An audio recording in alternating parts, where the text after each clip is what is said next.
Bienvenue aux invités qui sont avec nous aujourd'hui. Et je veux remercier l'homme qui a donné la sermonnette aujourd'hui, M. De Simone, une sermonnette très utile. Ça nous montre qu'il nous faut mettre notre confiance en Dieu et ne pas faire les choses à notre façon. Une très belle sermonnette. Merci de la musique spéciale que nos jeunes gens ont offert. Frères et sœurs, nous lisons dans les journaux les nouvelles mondiales. On les regarde bien sûr à la télévision, mais à la télévision, on n'a pas autant de détails qu'on peut avoir dans les journaux. Alors peut-être vous allez aimer prendre certains journaux, suivre dans certains journaux ou sur Internet. Beaucoup de choses se passent actuellement dans le monde. Je vais en couvrir quelques points maintenant, mais ce monde touche à sa fin. J'ai ici une rubrique de presse où il y a certains commentaires de Mike Adams du journal Natural Newspaper. C'est un éditorialiste très réputé. Il parle de l'apparition et de la propagation d'Ebola et de chikungunya également. Plusieurs centaines de morts maintenant en ce qui concerne Ebola en particulier. Aujourd'hui, je pense, c'est ce matin qu'on a rapatrié du Libéria un Américain qui a la maladie d'Ebola. On l'a amené à Atlanta, tout près d'ici. Donc, ça s'approche de nous.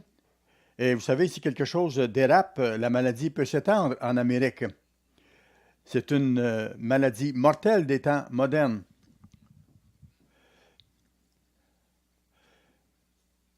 Et il y a bien sûr cette maladie chikungunya qui s'étend dans différents États. Et il y a plusieurs épidémies qui se répandent.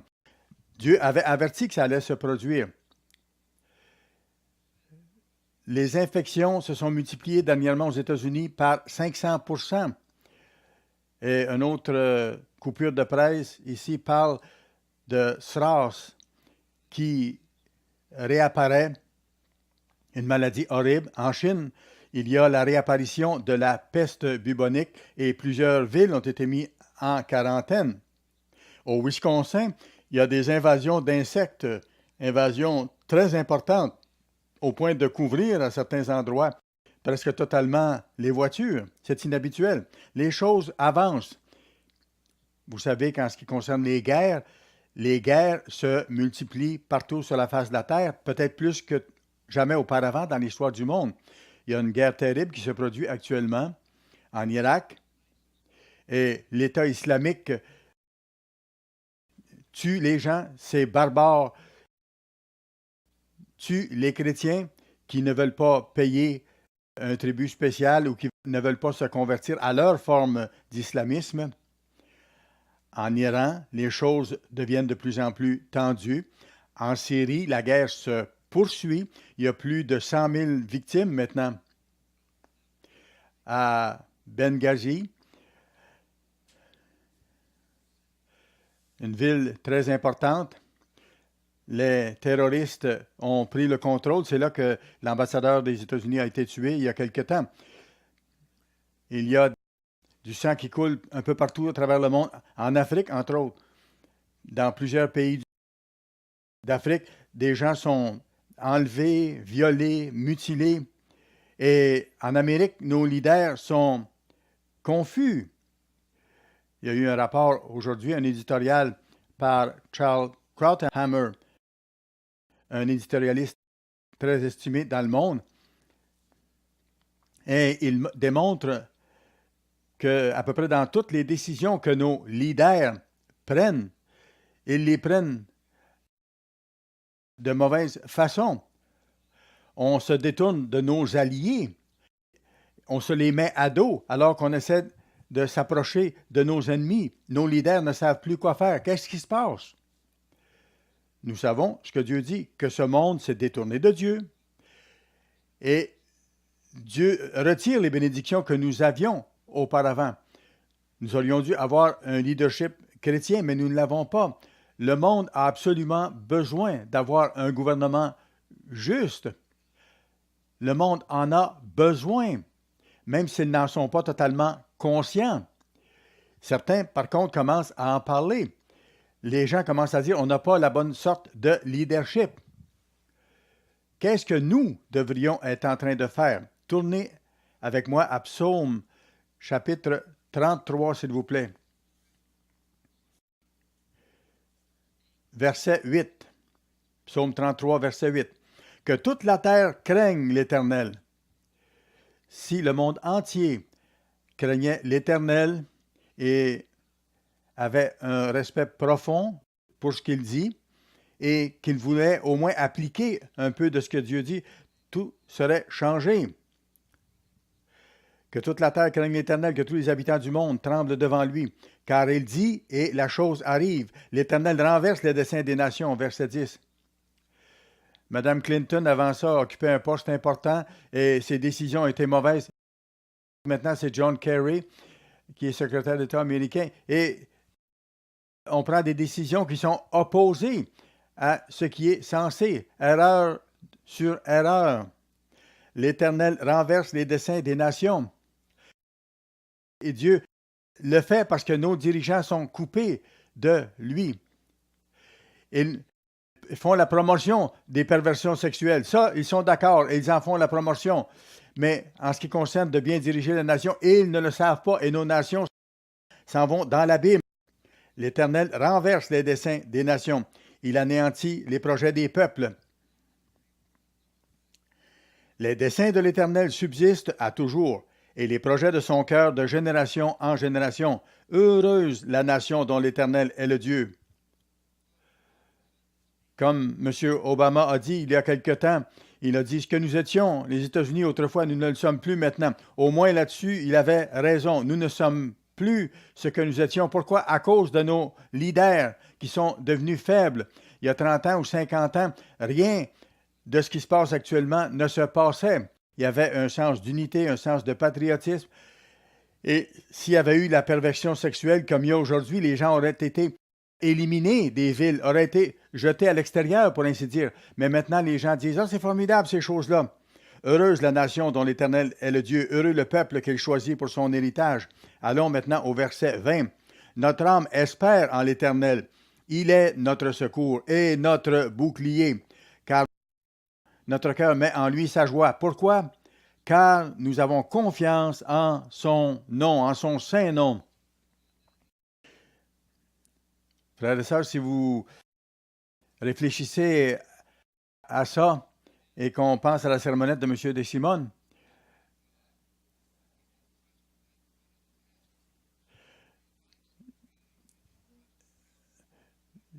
celui qui ne se confie pas à Dieu et qui ne fait pas confiance au conseil de Dieu, les choses pour cette personne-là vont mal. Et c'est ce qui arrive aux États-Unis.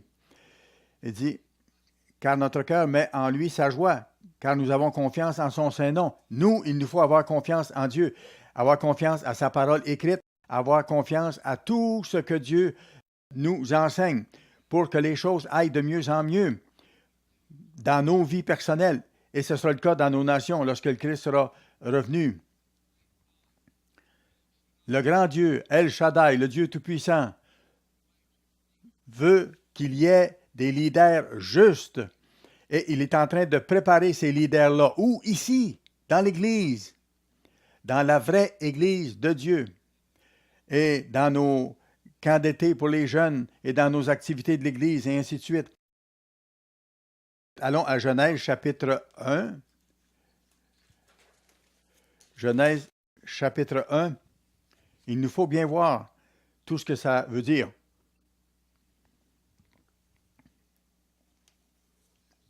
Genèse 1, verset 26, après que Dieu décrit toute la création qu'il a effectuée. Puis au verset 26, il dit, « Puis Dieu dit, faisons l'homme à notre image, selon notre ressemblance. L'homme est fait comme Dieu, semblable à Dieu. Les animaux ont seulement un instinct. Vous le savez. Ils font les choses automatiquement. Ils font leurs besoins n'importe où, sans y penser, tout simplement. Ils n'ont aucune règle, pour ainsi dire. Dieu a mis en eux un instinct. Vous voyez les oiseaux, par exemple, qui partent de l'Alaska et qui descendent loin au sud, chaque année. Et ils sont capables de le faire chaque année. Pourquoi? Parce qu'ils ont un système de guidage intérieur, l'instinct que Dieu leur a donné. Le monde pense que ça s'est développé au cours de milliers d'années. Quoi? Absolument pas. C'est impossible que ce se soit développé pour arriver à cette chose-là. Ça n'a pas de sens. Mais le monde n'y réfléchit pas, ne le comprend pas. Dieu a mis l'instinct dans les animaux. L'homme n'a pas cette sorte d'instinct. Il nous faut, nous, apprendre toutes choses, et parfois par la souffrance, si nous ne sommes pas disposés d'abord à apprendre par la parole de Dieu. Mais Dieu a donné à l'homme un esprit, et seul l'homme a une imagination créative, comme Dieu. Les animaux n'ont pas une imagination créative comme nous avons. L'homme a créé les ordinateurs, la télévision, la radio, le téléphone. L'homme a été capable d'envoyer des hommes dans l'espace. Les animaux n'ont jamais été capables de faire ça et ne le feront jamais, quelle que soit la longueur de la supposée évolution. Seul l'homme a cette sorte de capacité que Dieu lui a donnée. Seul l'homme a le libre arbitre. Les animaux suivent simplement leur instinct.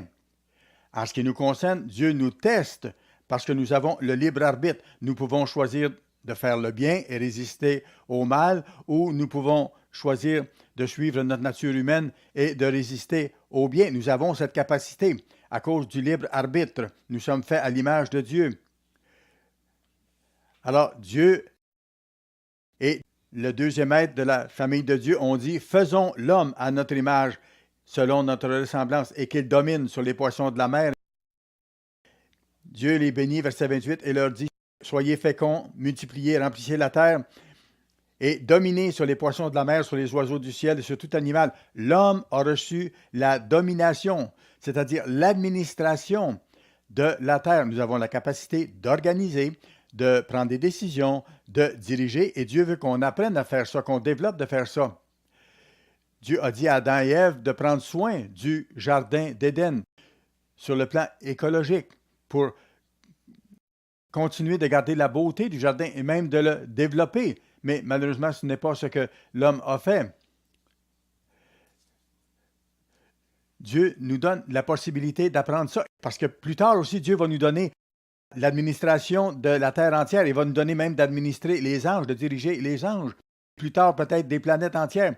Nous avons été créés par Dieu pour exercer l'administration, la direction, pour administrer le gouvernement. Nous sommes créés par Dieu dans ce but-là et nous sommes actuellement à l'entraînement pour apprendre à faire ça de bonne façon. Exode chapitre 18. Exode chapitre 18. On voit ici la première place dans la Bible où Dieu décrit la forme de gouvernement qu'il veut que nous appliquions. Exode chapitre 18, ça décrit comment Moïse, guidé par son beau-père, inspiré par Dieu, a appris à appliquer la bonne forme de gouvernement.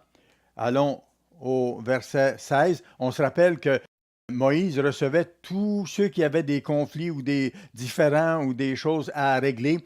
Les gens attendaient dans des longues lignes d'attente du matin au soir. Ce n'était pas logique de faire ça parce qu'il n'aurait pas pu continuer longtemps. Alors son beau-père, inspiré par Dieu, lui a mentionné quoi faire. La forme de gouvernement de Dieu. Verset 16. Quand ils ont quelque affaire, ils viennent à moi, dit Moïse. Je prononce entre eux et je fais connaître les ordonnances de Dieu et ses lois. Le beau-père de Moïse lui dit, et on voit que c'est Dieu qui lui a inspiré ça, « Ce que tu fais n'est pas bien. » David a fait la même chose, Salomon a fait la même chose, Josaphat a fait la même chose. Les leaders justes de Juda ont appliqué la même forme de gouvernement. Le beau-père de Moïse lui dit, « Ce que tu fais n'est pas bien, tu t'épuiseras toi-même et tu épuiseras ce peuple qui est avec toi. Écoute, je vais te dire quoi faire. Je vais te donner un conseil et que Dieu soit avec toi. » Verset 21. « Choisis parmi tout le peuple des hommes capables. » Pas par votation, pas par pression politique. Le beau-père de Moïse lui a dit, « Considère les faits et choisis parmi tout le peuple des hommes capables, des hommes qui ont les bonnes aptitudes, craignant Dieu. » Voilà l'autre qualification que Dieu voulait voir dans ses leaders. des gens ayant de bonnes capacités et craignant Dieu, des hommes intègres, des gens qui ne mentent pas, qui ne diluent pas la vérité ou qui ne tordent pas les choses, ennemis de la cupidité, pas des gens qui essaient d'obtenir de l'argent ou des faveurs. Établis-les sur eux comme chef de 1000, chef de 100, chef de 50 et chef de 10. Et ce n'était pas chef de 10, mais c'était chef de 10 familles. Ce n'était pas chef de 1000, mais chef de 1000 familles. Ça voudrait dire que régner sur 1000, c'était régner ou administrer 5000 ou 8000 ou 9000 personnes, si on compte toutes les familles impliquées. Voilà le modèle de gouvernement que Dieu a donné depuis le tout début.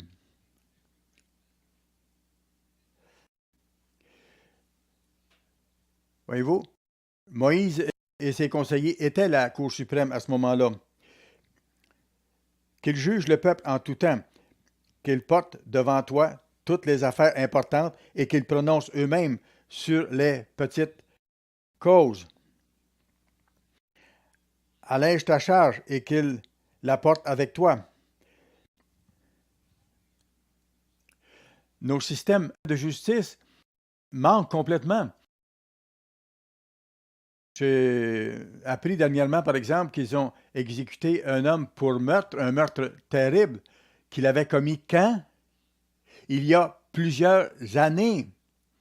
Il y a 15 ans, cet homme-là a commis ce crime-là et finalement, la justice s'applique. Mais qu'est-ce qui est arrivé entre-temps? C'est que les taxes des citoyens ont payé pour faire vivre cet homme-là et le faire attendre. On a dû payer des gardiens de prison et nourrir cette personne-là. Ça n'a pas de sens. Pendant ce temps-là, les avocats argumentaient et tout ça. Tout le système sera changé. Il faut que Dieu soit impliqué pour avoir la bonne forme de gouvernement et la bonne forme de justice. C'est comme ça que ce sera dans le monde de demain. Il n'y aura pas d'attente sans fin pour aller aux hôpitaux ou pour aller en justice, attendant que des juges prennent des décisions qu'ils prennent souvent de façon erronée et parfois avec des délais incroyablement longs qui coûtent des fortunes.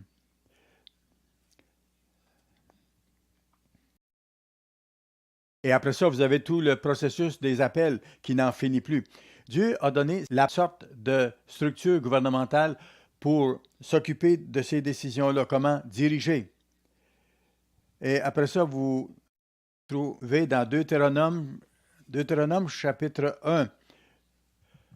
Tout ce que je vous dis décrit la pensée de Dieu, sa mentalité. Deutéronome 1 et le verset 13. Dieu instruit encore Moïse à ce sujet. Prenez dans vos tribus des hommes sages, intelligents et connus, et je les mettrai à votre tête. Vous me répondîtes en disant, ce que tu proposes de faire est une bonne chose. Je pris alors les chefs de vos tribus, des hommes sages et connus, et je les mis à votre tête comme chef de 1000, chef de 100, chef de 50, comme ayant autorité dans vos tribus. Verset 16, je donnai dans le même temps cet ordre à vos juges. Écoutez vos frères et jugez selon la justice les différends de chacun. Si nous voulons être les leaders du monde de demain, il nous faut être prudents, il nous faut apprendre à le faire maintenant dans nos propres vies. Nous devons prendre de bonnes décisions, rendre de bons jugements en rapport avec la loi de Dieu. Il nous faut obtenir tous les faits et soupeser les faits et suivre les instructions de Dieu. Ne pas aller de l'avant et faire nos propres choses comme nous pensons. Il faut être juste. Vous jugerez donc les différents, chacun avec son frère ou avec l'étranger. Vous n'aurez point égard à l'apparence des personnes. Ne faites pas de faveur aux riches ou aux pauvres. Il faut que vous soyez juste envers tout le monde pour appliquer la loi. Il faut être impartial. Vous écouterez le petit comme le grand. Vous ne craindrez aucun homme. Ne craignez pas les aristocrates ou les grands ou les chefs d'armée. Ça ne fait aucune différence. Si vous êtes le leader, si vous êtes le juge, vous devez être juste. Car c'est Dieu qui rend la justice. Vous ne craindrez aucun homme, car c'est Dieu qui rend la justice. Et lorsque vous trouvez une cause trop difficile, vous la porterez devant moi. Alors, Moïse devait prendre la décision finale dans les cas spéciaux. Moïse prenait sûrement conseil parce que dans plusieurs endroits dans la Bible, il est question de chercher conseil auprès de plusieurs conseillers. Allons maintenant à 2 Chroniques. 2 Chroniques, s'il vous plaît. Le chapitre 19.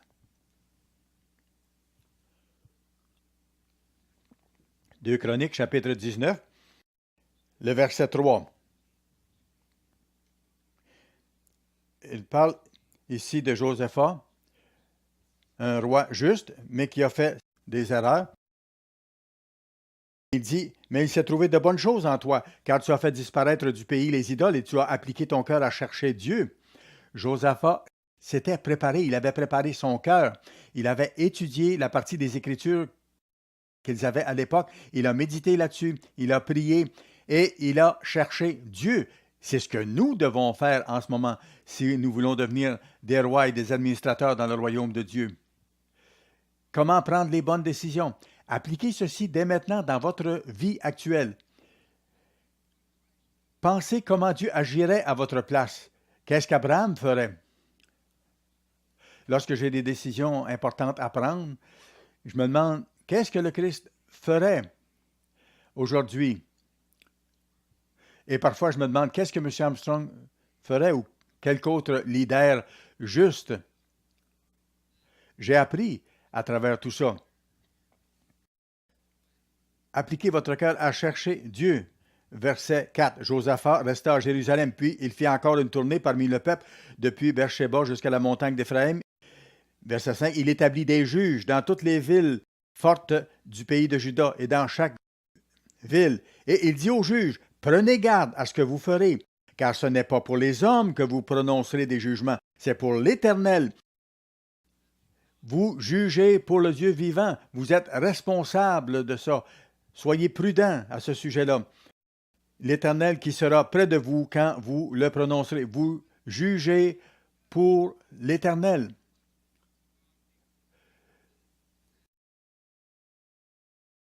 Dieu est avec ses ministres fidèles aujourd'hui. S'ils sont fidèles et s'ils continuent d'être fidèles. Dieu a dirigé les juges physiques de Juda de cette façon-là lorsqu'il le cherchait honnêtement. Alors, Dieu le sera encore davantage avec ses ministres dans l'œuvre aujourd'hui, avec ceux qui dirigent l'œuvre, qui cherchent Dieu de tout cœur et qui appliquent la loi, qui l'enseignent. Il faut développer la nature de Dieu. Wow! Et quand nous aurons cette nature totalement, nous allons changer le monde totalement. Le monde entier sera en paix.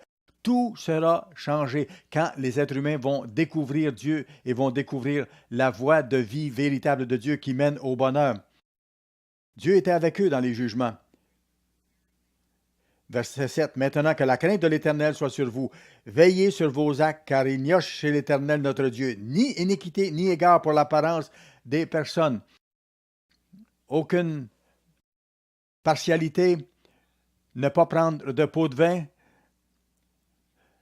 ne pas être injuste. Chaque jour, on entend parler de gouverneurs, de chefs d'État, de chefs d'entreprise qui reçoivent des pots de vin ou qui font des compromis. Ils sont toujours prêts à faire des compromis pour avoir de l'argent. Ne faites pas cela. Vous devez agir avec justice, développer l'impartialité. Ne faites pas faveur envers vos amis, envers ceux que vous connaissez. Appliquez les lois telles que Dieu les a données. Ayez la bonne crainte de Dieu, comme la sermonnette l'a mentionné. On ne doit pas faire les choses à notre façon. Il faut avoir la crainte de Dieu, l'adoration du vrai Dieu. Il faut que je le fasse à la façon de Dieu, sinon tout va mal tourner en fin de compte. Je l'ai vécu moi-même quand j'ai été entêté ou j'ai fait certaines erreurs par entêtement, j'ai payé pour. C'est une loi absolument efficace. Allons à Apocalypse, chapitre 2 maintenant, s'il vous plaît. Apocalypse, chapitre 2, s'il vous plaît.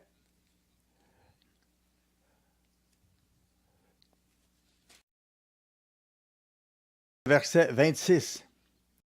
Ça parle de nous ici. C'est le Christ qui parle et qui nous parle à nous, à celui qui vaincra et qui gardera jusqu'à la fin mes œuvres. Je donnerai autorité sur les nations. le Christ dit, « Je lui donnerai puissance sur les nations. » Nous allons régner sur les nations. C'est notre but. Nous sommes actuellement à l'entraînement pour cela. Nous allons remplacer ces diplomates et ces politiciens qui sont confus et qui amènent le chaos dans le monde. Les leaders en Syrie et dans les autres nations à travers le monde, tout ça résulte dans le chaos, dans la guerre, dans la violence, dans la méchanceté, dans la misère. Nous devons vaincre quoi? Notre nature humaine, notre vanité, notre convoitise. Nous devons vaincre notre entêtement. Nous devons vaincre le monde avec ses tentations. Et nous devons vaincre notre ennemi, Satan, le diable. Satan veut dire adversaire. Il nous faut le vaincre parce qu'il va s'essayer. Il essaie régulièrement de nous avoir, de nous déranger. À celui qui vaincra et qui gardera jusqu'à la fin mes œuvres, je donnerai autorité sur les nations, il les pètera avec une verge de fer, comme on brise les vases d'argile. Ainsi que moi-même, j'en ai reçu le pouvoir de mon Père. Je vais aussi diriger avec une verge de fer. Et vous savez, il faudra le faire dans certains cas. Il faudra être ferme. Il faudra être juste, mais il faudra être ferme dans certains cas. Quand vous aurez affaire à des gens comme Saddam Hussein, des dictateurs comme Adolf Hitler ou Mussolini ou Joseph Staline,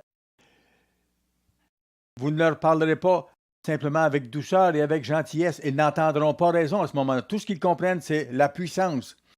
Je me rappelle que Joseph Staline, à un moment donné, on lui avait parlé du pape et il avait réagi en disant simplement, en le méprisant, en disant combien de divisions est-ce qu'il y a à son service, lui, en parlant combien d'armées est-ce qu'il y a à son service. Le pape n'avait pas d'armée.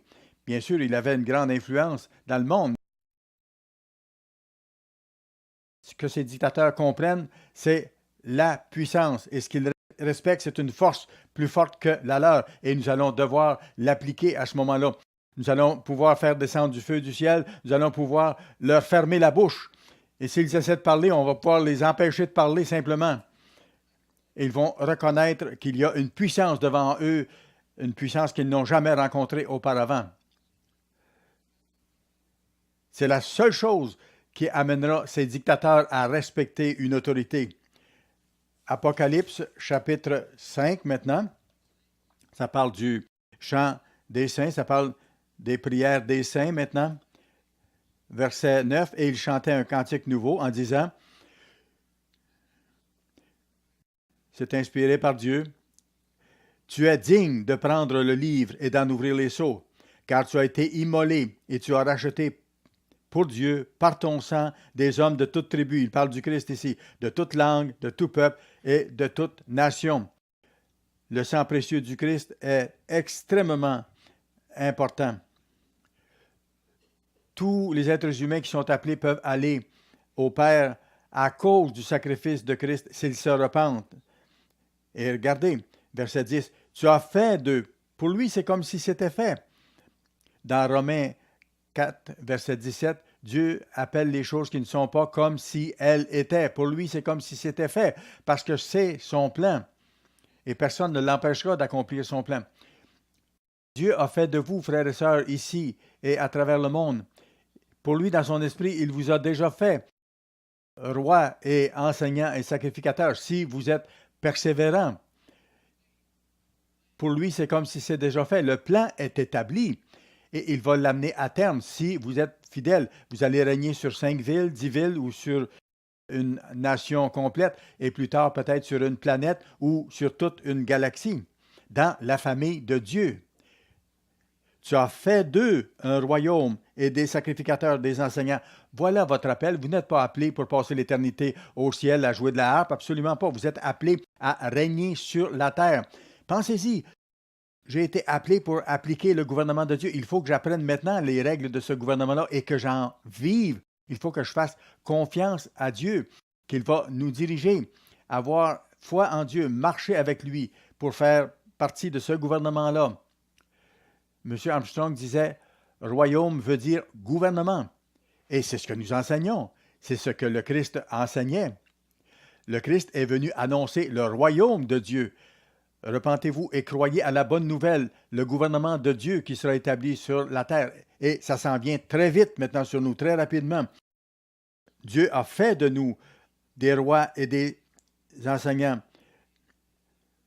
Et ils régneront sur la terre. Voilà notre appel. Ne prenons pas ça pour acquis. Allons à 1 Corinthiens chapitre 6. 1 Corinthiens chapitre 6 maintenant. Verset 1. Paul écrit ceci.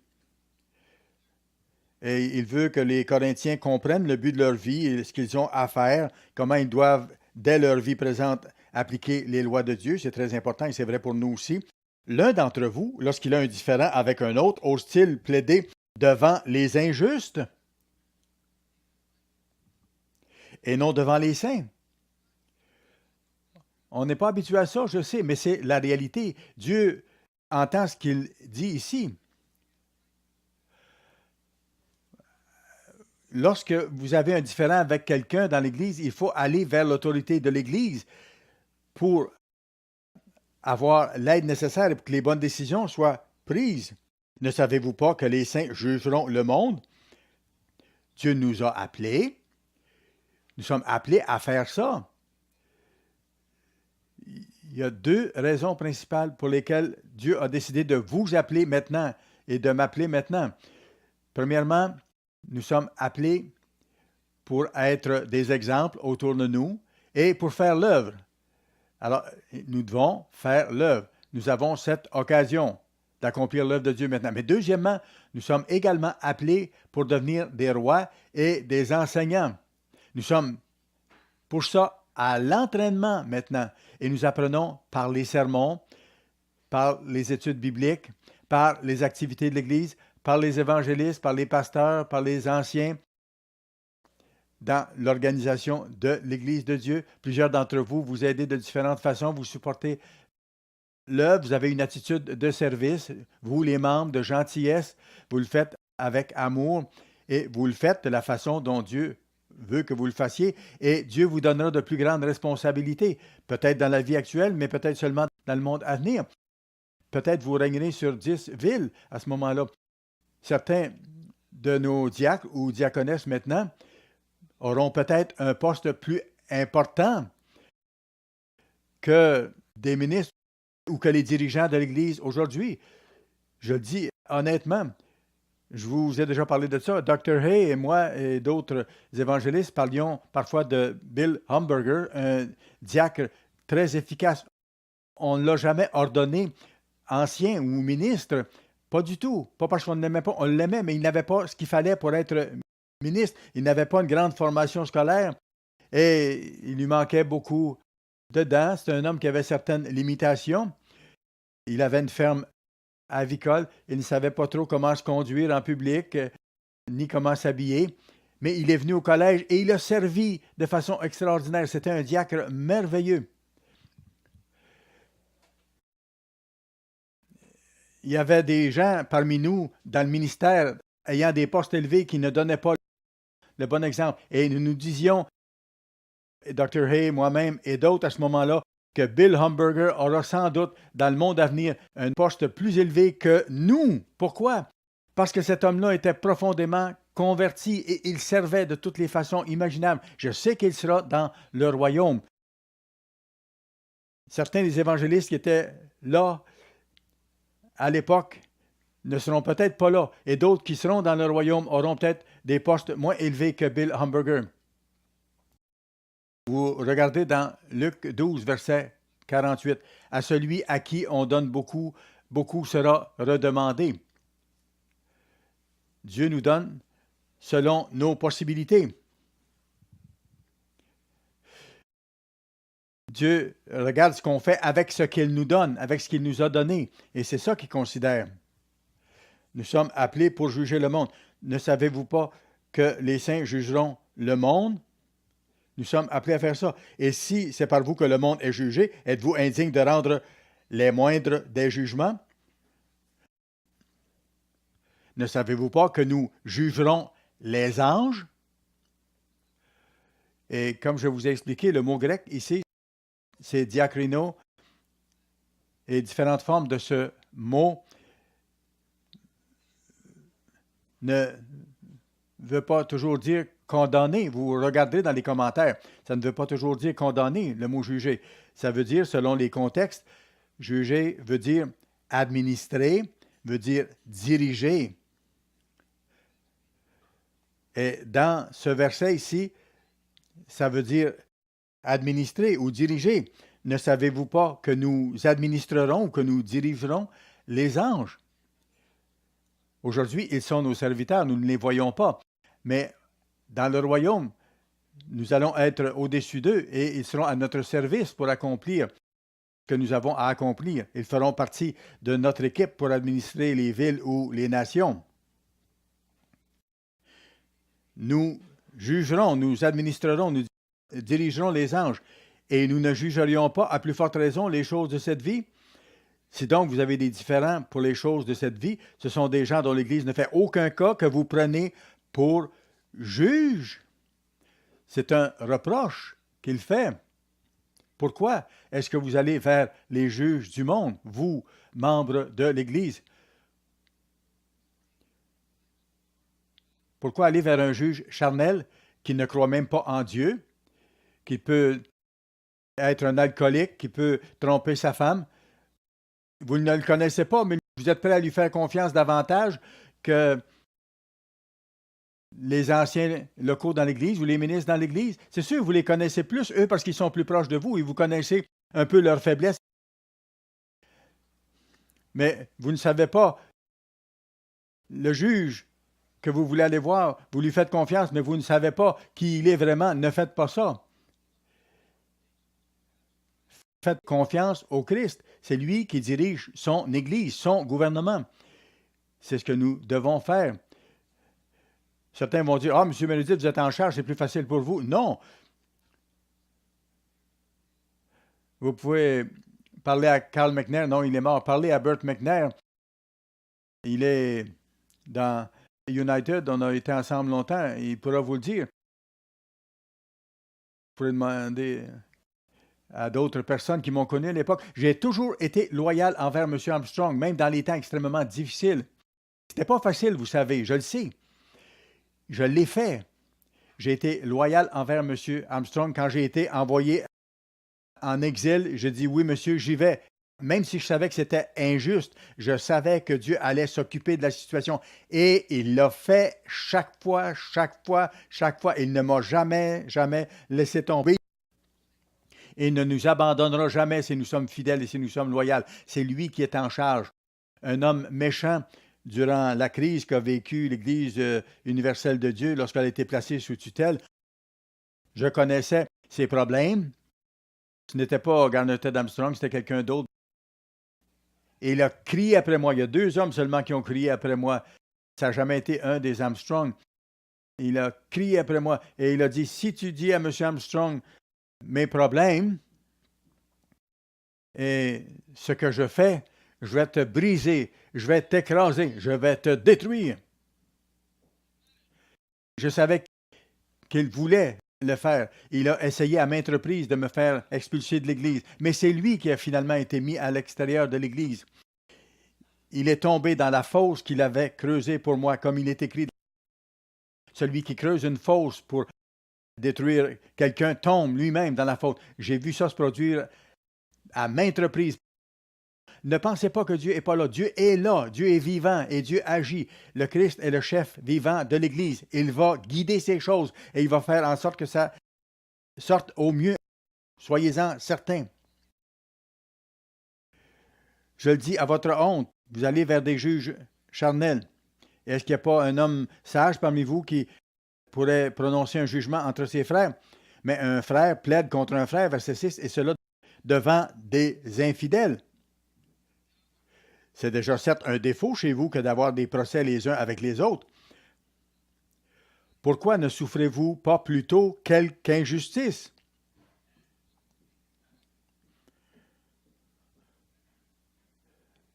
c'est mieux de subir une injustice que d'aller vers les juges du monde.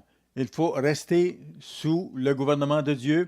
Et même si une injustice se poursuit, Dieu va voir à ce que tout ça se termine au mieux pour vous. Je l'ai vécu à plusieurs reprises.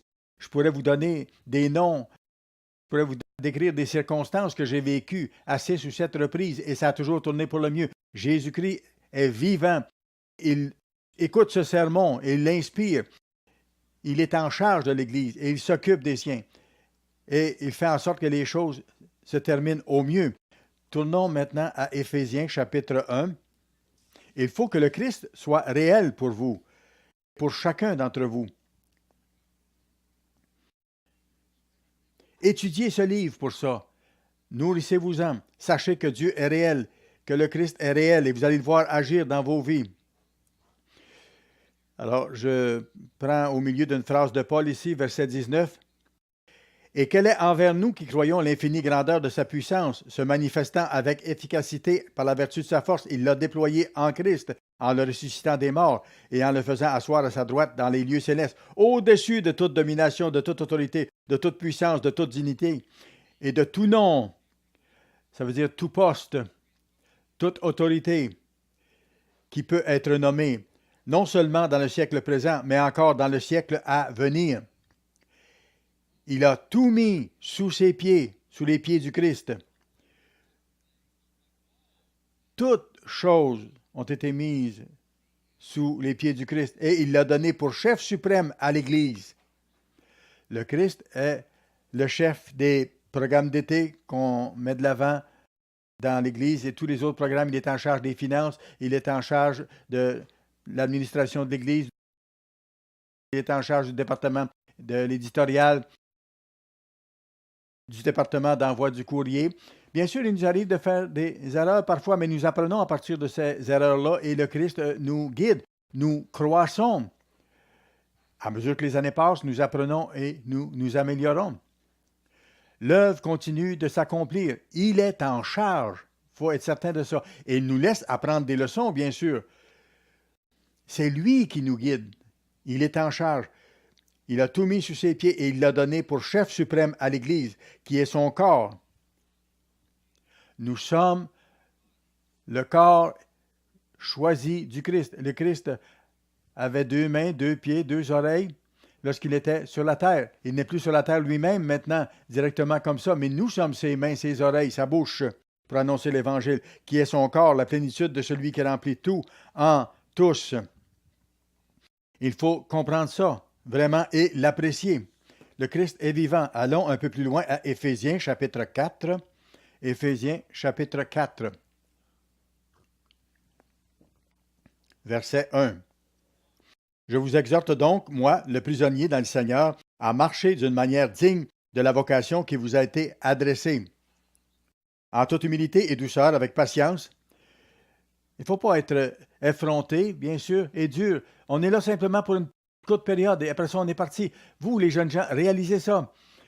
Autrefois, je me faisais du mauvais sang pour les gens âgés. Je disais, ah, cette valeur, ils sont vieux. Quand on est jeune, on pense comme ça. Mais écoutez, vous, les jeunes, vous pouvez mourir avant que je meure. J'ai réalisé ça lorsque mon ami Richard Armstrong est mort dans un terrible accident de voiture. Il avait 29 ans et ça m'a frappé. J'ai réalisé que n'importe qui peut mourir n'importe quand. En toute humilité, douceur, avec patience, vous supportant les uns les autres avec amour, vous efforçant de conserver l'unité de l'esprit par le lien de la paix. Il veut que nous soyons unis dans l'Église. Dieu veut qu'il y ait unité dans son royaume. Satan ne sera pas là pour murmurer, pour détourner les gens. Dieu haït la division et Dieu haït ceux qui causent la division.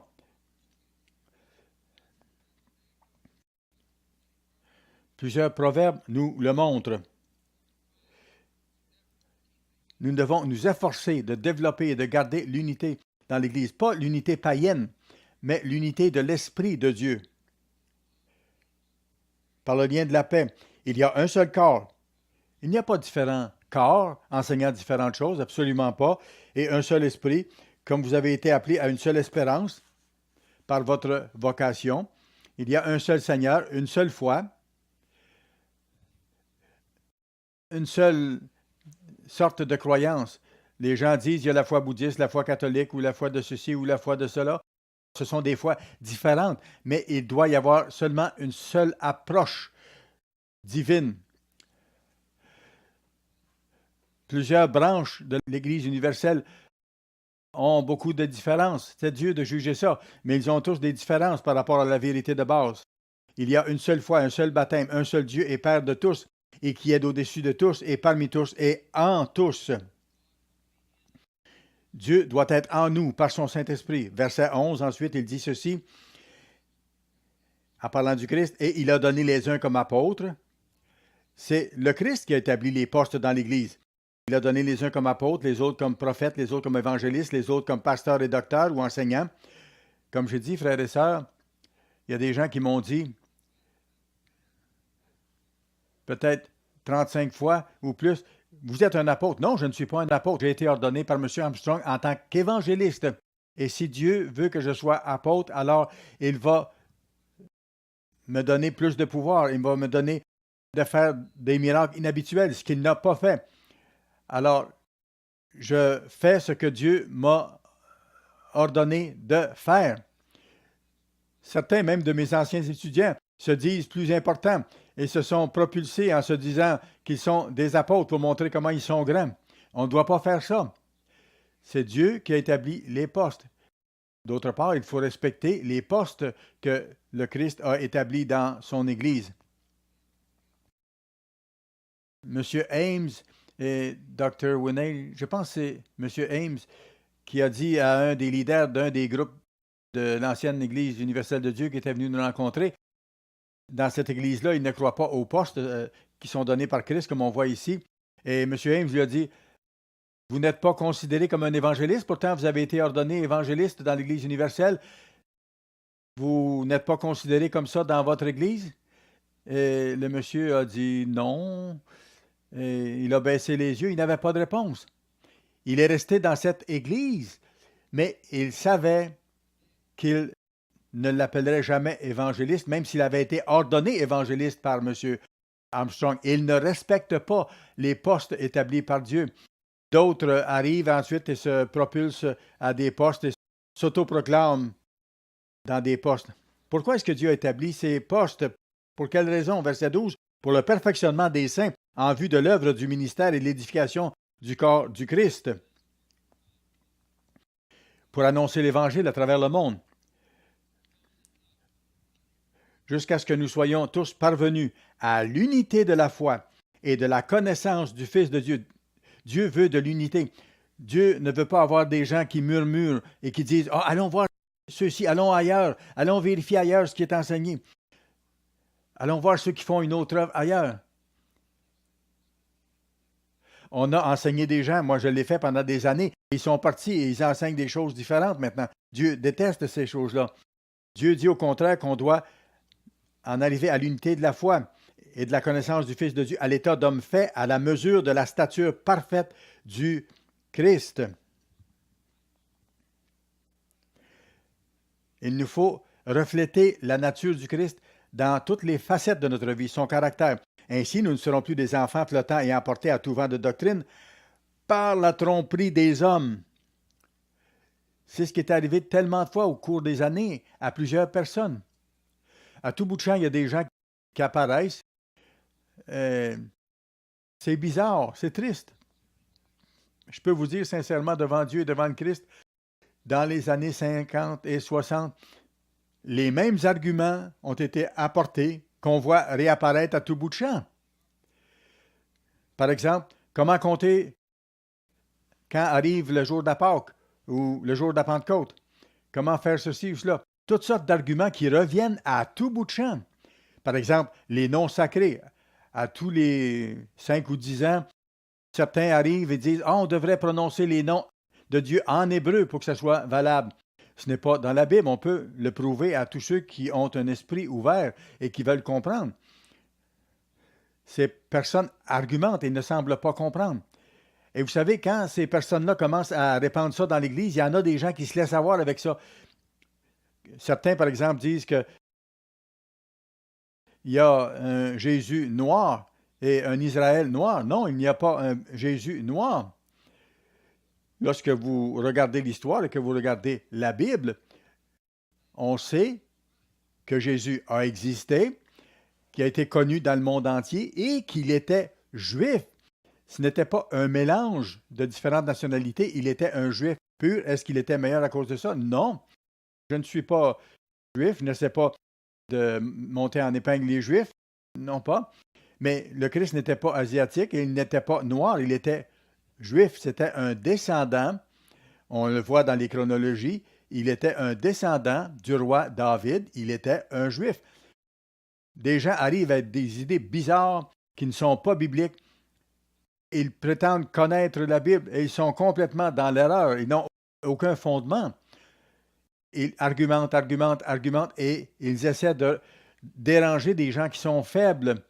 À tous les 5 ou 6 ans, les mêmes idées reviennent dans l'Église, comme si c'était une grande révélation qui leur était donnée. Ils se voient importants en faisant ça. Ils essaient d'avoir des disciples qui les suivent, mais ça ne donne jamais de bons fruits. Je me rappelle, dans le passé, il y a un monsieur au collège, Thomas Ham, qui a fait la même chose. Il y a 2, 3 qui l'ont suivi. On n'a jamais entendu parler par la suite. Ils ont disparu de la scène. Plus tard, Herb Strader et Jerry Tyder sont arrivés avec des idées bizarres aussi. Ils ont disparu et on n'en a plus entendu parler. D'autres ont suivi le même chemin et ont disparu de l'écran, pour ainsi dire. Ils ont littéralement disparu. Ils ne font aucune œuvre et ils ne faisaient pas confiance au Christ pour diriger son Église. Ils ne faisaient pas confiance à ceux qui enseignaient exactement ce que le Christ enseignait. Certains disent « Ah, un tel n'a pas raison, M. Ménédite n'a pas raison de prêcher ça. » Bien sûr, nous faisons des erreurs. Nous ne prétendons pas être parfaits, mais nous sommes les descendants de l'Église de Dieu originelle et Dieu a guidé M. Armstrong plus que tout homme depuis des centaines d'années pour raviver la vérité et pour enseigner l'Église. Nous avons été ses étudiants. Je suis le seul des évangélistes originaux, les 5 premiers qui ont été ordonnés par lui, et j'ai toujours prêché la même chose. Vous pouvez demander à ceux qui sont au courant. Monica, par exemple, ma première secrétaire, Elvire Russell, devenue Madame Sedliakik, elle pourrait vous le dire. Elle était une de mes étudiantes dans les années 50-51. J'enseignais à ce moment-là la même chose que j'enseigne maintenant. Elle peut vous le dire. Demandez-lui. Mon beau-frère et ami Bert McNair pourrait vous dire la même chose. Dans les années 50, j'ai enseigné la même chose que M. Armstrong enseignait. M. Armstrong m'a enseigné ces choses-là. Je les ai enseignées. Parfois, j'ai ajouté certaines petites choses que Dieu m'a donné de comprendre, mais je n'ai jamais changé les choses de base, absolument pas. Dieu nous a donné le fondement dont nous avions besoin à travers M. Armstrong et nous bâtissons sur ce fondement solide. Ces fausses idées sont arrivées plusieurs fois dans le passé. Un Jésus noir ou un Israël noir ou en disant que la Pâque est le 15 de Nissan au lieu du 14. Les gens tirent les versets hors de leur contexte et essaient de tirer leurs propres conclusions. La question des noms sacrés, ça revient régulièrement et ces gens-là se présentent comme étant très importants. Ce sont des tromperies d'hommes et ce sont des pièges auxquels certains se laissent prendre. Il nous faut enseigner les choses de Dieu jusqu'à ce que nous soyons tous parvenus à l'unité de la foi, de la connaissance du Fils de Dieu, à l'état d'homme fait à la mesure de la stature parfaite de Christ. Ainsi, nous ne serons plus des enfants flottants et emportés à tout vent de doctrine, par la tromperie des hommes, par leur ruse dans les moyens de séduction. Mais en professant la vérité dans l'amour, nous croîtrons à tous égards en celui qui est le chef, le Christ. Il nous faut tous refléter le Christ dans ce que nous croyons, dans notre façon de voir, dans la façon d'accomplir le plan de Dieu. Et quand ces gens-là arrivent avec ces idées bizarres-là, dites-vous ceci, qui m'a enseigné la vérité au point de départ? Est-ce que ce sont ces gens-là qui arrivent avec des idées bizarres? Non, pas du tout. La plupart d'entre vous ici, dans la salle, et ceux qui allaient entendre ce message plus tard, vous avez appris à partir de M. Armstrong, ou vous avez appris de la part de ceux qui ont été enseignés par M. Armstrong, ou vous avez appris de moi qui a été enseigné par lui. M. Ames a appris par le même circuit et dans les mêmes circonstances également. Certains d'entre nous avons été enseignés directement par M. Armstrong. Ces choses de base qui n'ont jamais changé. Qui enseigne et qui enseigne toute la vérité? Qui enseigne toute la vérité biblique? Deuxièmement, qui accomplit l'œuvre? Posez-vous ces questions-là. Si quelqu'un arrive avec ses idées bizarres, est-ce qu'ils accomplissent l'œuvre? Est-ce qu'ils ont une organisation dans le monde entier pour annoncer l'Évangile? Non, pas du tout. Qui enseigne aussi et pratique la bonne forme de gouvernement? Ces gens-là ne le font pas. Sinon, ils ne causeraient pas la division comme ils le font. Ils seraient sous l'autorité du gouvernement. Pensez à ces trois choses importantes. Qui prêche toute la vérité? Deuxièmement, qui fait vraiment l'œuvre de Dieu? Pas seulement en parler, mais qui annonce l'Évangile dans le monde entier. Et troisièmement, qui enseigne et met en pratique la bonne forme de gouvernement de Dieu qu'on voit dans la Bible. Ça nous distingue de toutes les autres églises sur la terre aujourd'hui. Et même des groupes qui sont sortis de l'Église universelle de Dieu, parce que la plupart d'entre eux ne prêchent pas toute la vérité et ne mettent pas en pratique la bonne forme de gouvernement non plus. Il faut que vous sachiez ces choses-là. Vérifiez ces choses-là. Et ne vous laissez pas avoir par ces tromperies de gens qui causent des divisions. Il nous faut avoir cette conviction et être solide sur nos deux pieds. Dieu va nous tester là-dessus, vous savez. Il va vous mettre à l'épreuve. Est-ce que vous allez vous laisser séduire par les tromperies de l'homme qui vont essayer d'attirer des disciples à eux ou de vous amener à sortir de l'Église? Est-ce que vous serez loyal pour être un roi à jamais? Dieu vous teste maintenant. Est-ce que vous allez être loyal assez pour entrer dans le royaume et recevoir des postes de direction? Trois choses majeures à regarder. Qui prêche toute la vérité? Qui fait l'œuvre et qui applique le vrai gouvernement de Dieu? Ne soyez pas séduits par les tromperies des hommes. Et rappelez-vous, frères et sœurs,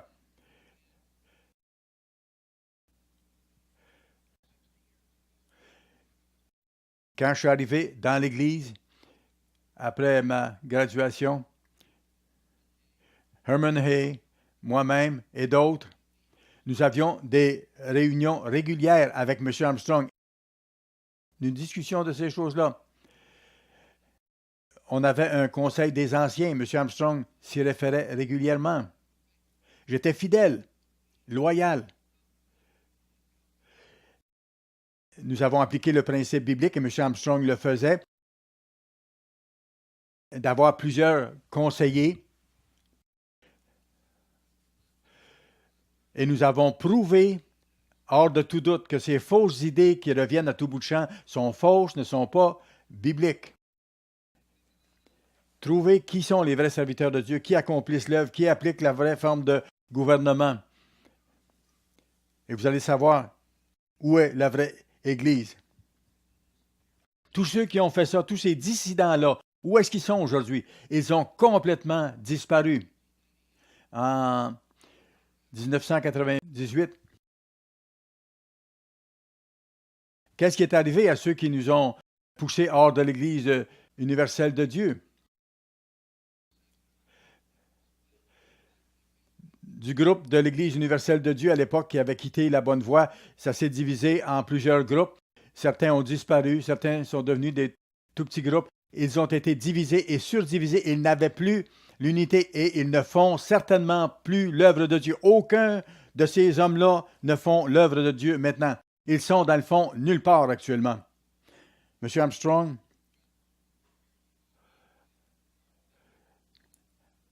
administrait en prenant conseil, mais il prenait les décisions. Parfois, on avait des traditions qui étaient établies à partir de ces décisions-là. Par exemple, le fait de ne pas fumer. On ne trouve pas ça dans la Bible. Nulle part, c'est écrit « ne fumez pas ». Mais M. Armstrong a analysé ça et a vu le principe. Le fait qu'on ne doit pas faire dommage à nos corps, endommager nos corps. Et M. Armstrong a pris une décision à ce moment-là, après nous avoir parlé à plusieurs d'entre nous, ses conseillers. Par exemple, une autre chose qui ne devait pas être faite, c'est qu'il ne doit pas y avoir d'études bibliques régulières dans la maison de quelqu'un sans qu'il y ait un ministre présent. Il faut qu'il y ait un ministre fidèle qui soit présent. C'est ce que M. Armstrong a décidé. Est-ce qu'on essayait ou est-ce qu'on essaie de contrôler l'esprit des gens? Pas du tout. Les gens peuvent se visiter et discuter de la Bible. Mais lorsque quelqu'un fait une étude biblique régulière chez eux et que des gens arrivent avec des idées étranges et essaient de diviser les gens avec ces choses-là, ça, c'est mauvais et ça ne doit pas être toléré. Lorsque vous voyez ça arriver, fuyez ça. N'allez pas à ces choses-là. Si vous êtes loyal, vous allez aller voir votre ministre, soit M. League, ou soit M. McNair, ou les autres ministres à travers le monde. Mais n'ayez pas d'études bibliques secrètes dans des domiciles lorsque un ministre fidèle de Dieu n'est pas présent. Lorsque c'est arrivé, chaque fois, ça a mal tourné. J'ai vu ça arriver à diverses reprises. C'est pour vous protéger qu'on dit ça et que la décision a été prise par M. Armstrong. Si vous voyez ça se produire, parlez à votre ministre, allez vers le ministère pour les mettre au courant. N'avez-vous pas confiance que Dieu va diriger votre ministre? J'aimerais ça, aller à votre étude biblique, mais ne me demandez pas parce que je n'ai pas l'énergie, je ne peux pas aller à toutes les études bibliques.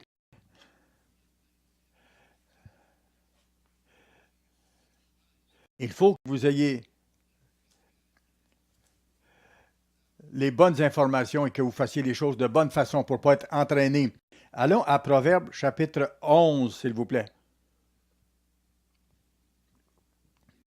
Proverbes chapitre 11, et nous allons lire le verset 14.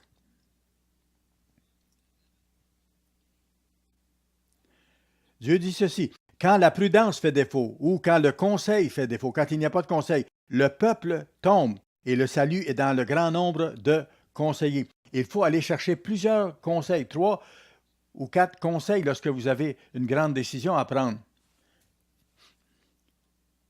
Si vous avez des questions bibliques, allez voir votre ministre et parlez-en, soumettez ces choses-là. Ça nous fera plaisir de répondre. Je ne peux pas nommer le nom de tous les ministres, bien sûr.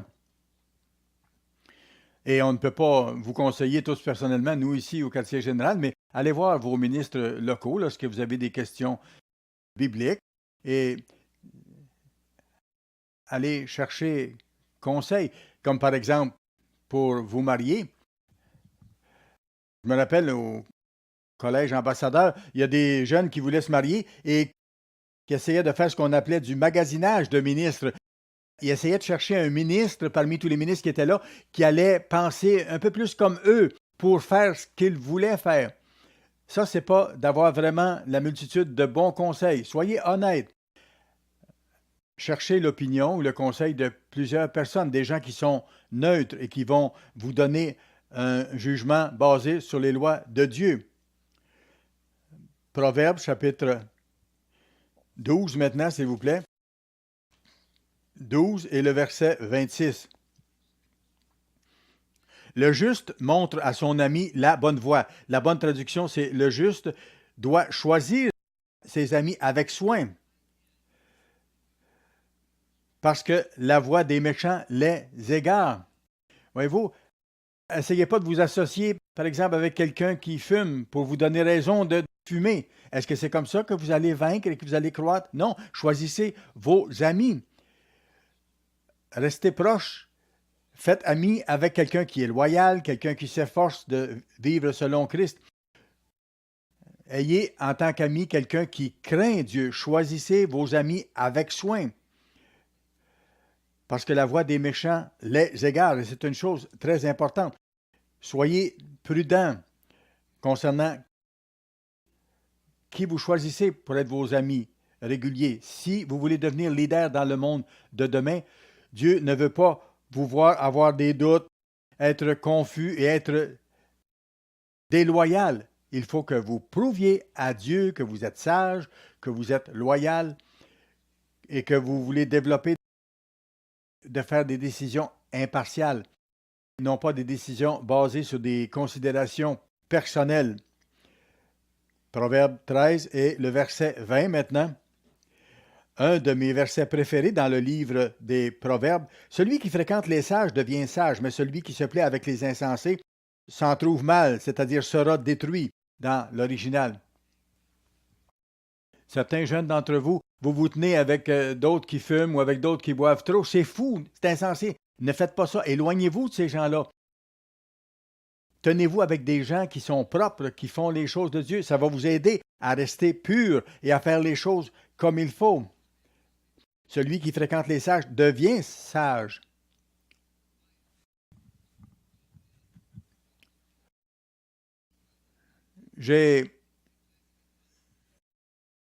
Chaque mardi ou mercredi, j'ai un dîner avec M. Wakefield, Dr. Winnale, M. Ames et M. Hernandez, M. Cecil K., M. Rod McNabb, mon fils Jim, M. League, qui alterne avec M. Heyman aussi. Nous sommes 9 personnes autour d'une table et nous mangeons ensemble et je prends conseil auprès d'eux. Alors, je les rencontre régulièrement. M. League, M. Rod McNair, et on parle de l'œuvre, M. Cecil K., Dr. Winnale, et ainsi de suite. Je cherche une multitude de conseils auprès de ces gens qui sont sages. Ils sont engagés, ils sont fidèles et ils craignent Dieu, et ce depuis des années. Je l'apprécie, ce sont mes amis, parce que nous avons la même mentalité, nous avons la même pensée, le même but, nous nous efforçons. Nous ne sommes pas parfaits, bien sûr. Nous nous efforçons de tout notre être d'avoir la mentalité de Dieu. Nous ne sommes pas parfaits, nous y travaillons. Allons maintenant à Éphésiens chapitre 2. Éphésiens chapitre 2, s'il vous plaît.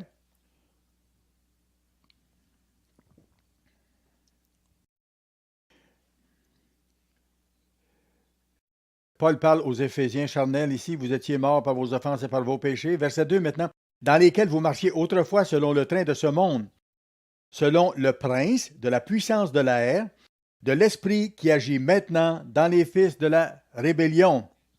Satan ne se fatigue jamais, il travaille 24 heures sur 24, 7 jours sur 7. Il travaille dans les fils de la rébellion. Il veut essayer de vous décourager, de vous détourner, de vous diviser. Son truc, c'est de diviser. Les vrais leaders ne chancelleront pas, ils ne vacilleront pas, ils n'hésiteront pas. J'ai vu ça dans l'Église universelle de Dieu. Des gens qui vacillaient, qui étaient chancelants, qui hésitaient. Qu'est-ce qui leur arrivait? C'est qu'à ce moment-là, c'est les mêmes gens qui sont venus par en arrière et qui ont frappé M. Armstrong dans le dos.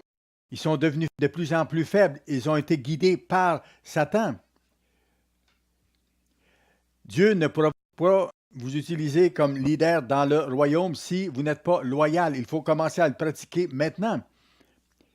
Si vous êtes sincère, vous travaillez à obéir à Dieu. Si vous avez des questions de fond majeures, allez chercher conseil. Parlez-nous. Nous ne vous en voudrons pas si vous avez une question. Mais on ne veut pas que dans l'Église, des gens se promènent et dérangent des gens, qu'ils murmurent, qu'ils critiquent l'Église, qu'ils critiquent le ministère ou qu'ils apportent des doctrines bizarres, les mêmes doctrines d'ailleurs qui ont été amenées depuis les années 50 à chaque 5 ou 8 ans ou 10 ans, la même forme de corruption, la même forme de tromperie. Et il y a des gens chaque fois qui sont tombés à cause de ça. Je vous avertis de ça pour que vous soyez sur vos gardes. Ne faites pas ça. Ayez la crainte et le respect de Dieu. Ne laissez pas Satan vous déranger. Allons à Éphésiens chapitre 6 maintenant. Éphésiens chapitre 6 et le verset 10. Au reste, fortifiez-vous dans le Seigneur et par sa force tout-puissante. Revêtez-vous de toutes les armes de Dieu afin de pouvoir tenir ferme contre les ruses du diable. Satan a des ruses de toutes sortes. Il a toutes sortes de stratégies, surtout diviser pour conquérir, diviser pour conquérir. Il veut ralentir cette œuvre en divisant et en divisant. et en amenant les gens à être désillusionnés ou à s'attacher à des petites choses, à des détails, puis à en faire des montagnes. Si vous voulez devenir un leader dans l'Église, dans l'œuvre, et si vous voulez être dans le royaume de Dieu, ne laissez pas Satan, avec ses ruses, vous avoir, vous conquérir. Résistez-lui. Allons à Hébreux chapitre 13. Hébreux chapitre 13, vers la fin du Nouveau Testament. Hébreux chapitre 13, verset 7. Dieu nous dit, « Souvenez-vous de vos conducteurs qui vous ont annoncé la parole de Dieu. » Qui sont ceux qui vous ont annoncé la parole de Dieu? Pensez-y. Grâce à qui avez-vous connu la vérité? M. Armstrong l'a fait longtemps et depuis 21 ans, c'est moi qui le fais. Plus tard, si je ne suis pas là, M. Ames ou Dr. Winnail ou d'autres vont continuer à le faire. C'est nous qui avons donné les sermons, qui avons écrit les brochures, qui avons publié. Est-ce que nous avons commis l'adultère? Est-ce que nous avons été des ivrognes? Non, absolument pas.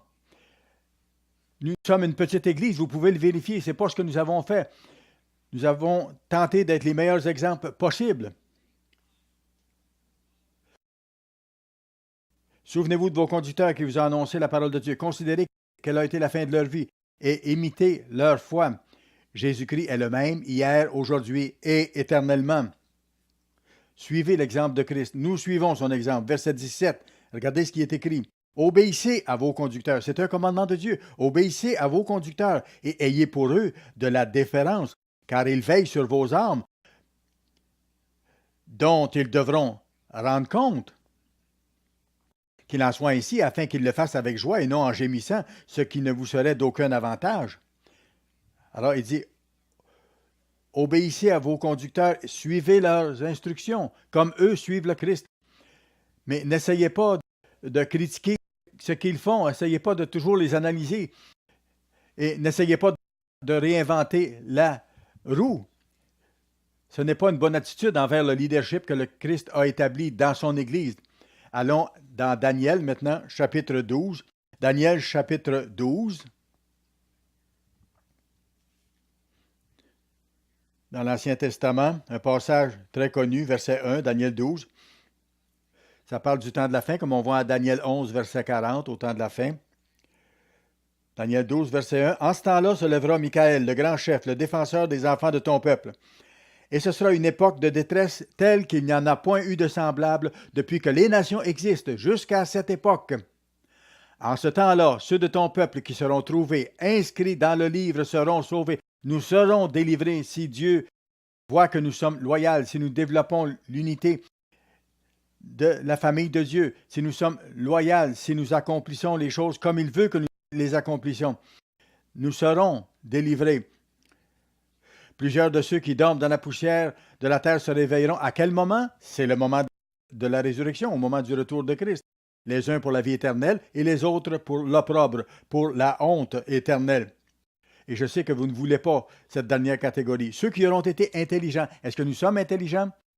Ceux qui auront été intelligents brilleront comme la splendeur du ciel. Et ceux qui auront enseigné la justice à la multitude, à plusieurs, c'est ce que nous nous efforçons de faire. Combien de ces dissidents ont amené les gens à la vérité? Absolument pas. Ils ont dérangé les gens, ils ont causé des problèmes, ils ont accusé le leadership et ils ont détourné de la vérité et de l'Église beaucoup de personnes. Nous supportons cette œuvre par nos prières, nos dîmes, nos offrandes, nos exemples, nos études, nos jeûnes. Et ceux qui auront enseigné la justice à la multitude brilleront comme les étoiles à toujours et à perpétuité. Soyons cette sorte de leader que Dieu veut voir développer maintenant. Préparons-nous, ayons le courage qu'il faut. Efforçons-nous d'être cette sorte de leader pour être dans le royaume de Dieu, dans son gouvernement, pour toujours être les bons dirigeants sur la face de la terre lorsque le Christ reviendra. Dieu nous prépare maintenant.